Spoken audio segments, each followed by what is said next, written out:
talagang artistang di marunong kumanta. So, bakit pa ito ginagawa ng mga survivors natin? Kung kakanta ka rin lang, you have to give them an acceptable performance na hindi gaganon yung, hindi maglilipat ng sound yung audience. Congratulations. Because tomorrow you have to do what you did in a professional recording studio. Yung mga naituro namin konti, sana may nakuha kayo sa konting oras na that we shared with you. Ako po yung una, so kinakabahan ako na makaka-challenge. Una ko napansin sa kanya yung kanyang nasal na placement. That could be improved actually.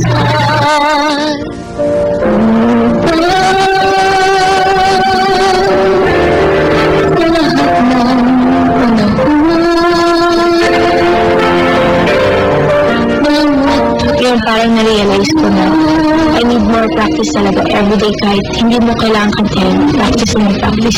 As you go on, you learn how to sing habang kumakanta. Most of them learn that way. That's a good start.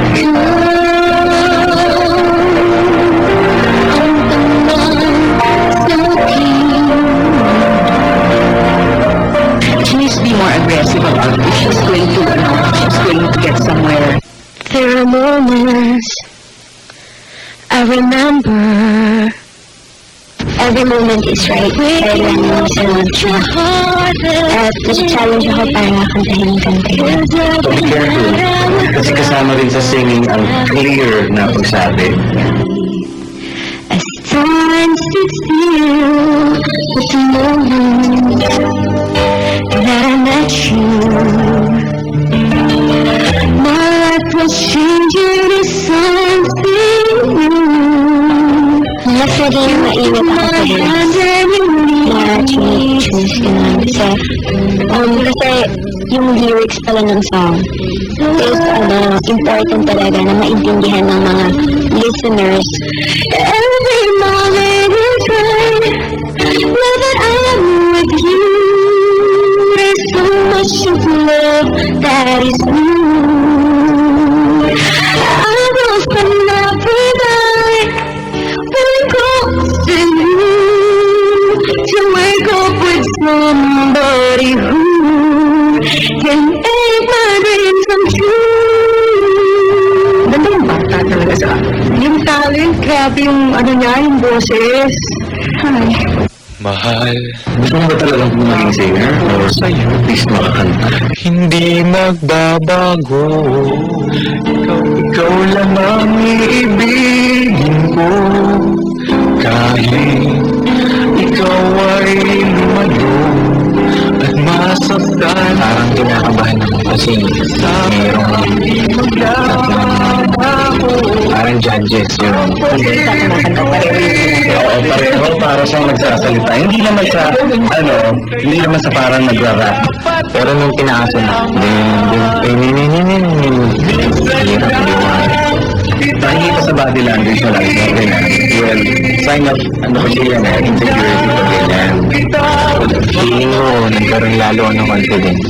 Kasi nakahanap ko yung kanta ni Ariel Rivera. Walang hangganan dahil lang minsan ay mapakailanman. He should capitalize on his assets, which is one thing is the height niya. May pinahihiya niya kasi sabi niya, sana hindi na ako tumangkad. Yun na nga lang. Yun na nga lang ang talent na binibigyan niyo. Height. Yung panindigan mo na. You can reach me by rail. Every time nakakantahin, papasok ko yung get You can reach me by trailway. Ang gano'n din, yun na yung quality ng audience. You can reach me with your mind. You can jump on the speed cross the border in a blaze of hope. I don't care how you get here, just get here if you can.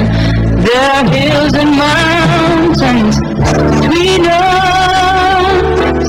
Sa itsura pa lang, may siyang chance. At the same time, maganda rin ang boses niya. Earth thinking about English.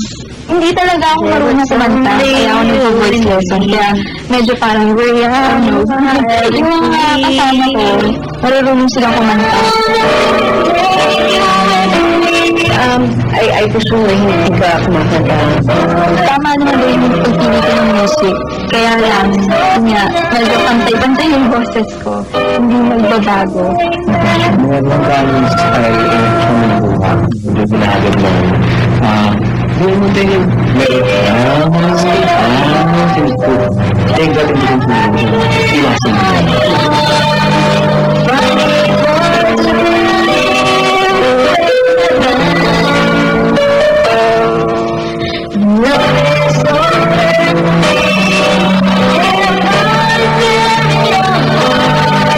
Overall, maraming mauuna sa kanya.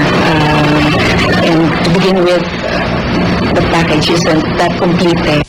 Ikaw na ang my son. So many songs my son. But the challenge was to sing a song you feel, you know. So you gotta be able to hear your voice, don't get scared. What they told me first, you have to sing from your soul, from your heart. Like, there's no English song that I sing from my heart, so I'm being live the whole time. Pag hindi marunong magtagalog, medyo hindi ka agad sumisikat kasi hindi naabot ng masa. Although cute song isa, pero hindi naglalas. Even though I don't have a voice, if you have to drive, you will sing it from this.